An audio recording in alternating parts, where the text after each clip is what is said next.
Le désir. Rien ne semble plus courant que l'expérience de désirer.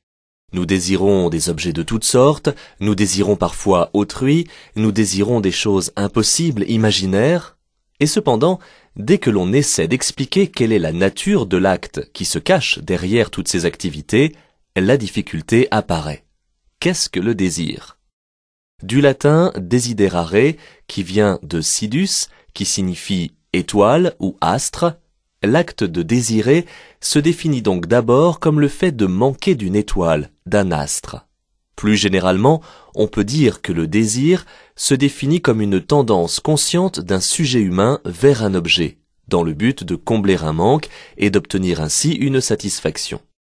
Cette caractéristique est tout d'abord présente dans la forme la plus élémentaire du désir qu'est le besoin, que l'on peut définir comme un désir naturel et nécessaire. Par exemple, le besoin de manger est d'abord ressenti comme un manque de nourriture, qui est suivi d'une satisfaction quand il est comblé. Cette satisfaction prend alors le nom de plaisir.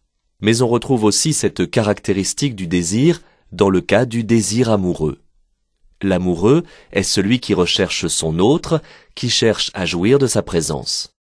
Mais si le désir est fondamentalement lié à un manque, il est aussi lié à la souffrance, car manquer d'une chose fait souvent souffrir.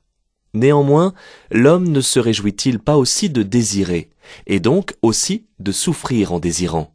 Malheur à qui n'a plus rien à désirer, écrivait Jean-Jacques Rousseau dans La Nouvelle Héloïse.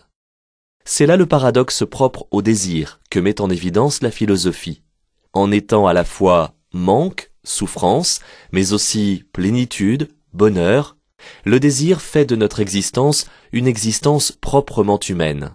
Le désir est l'essence même de l'homme, écrivait fort justement Spinoza.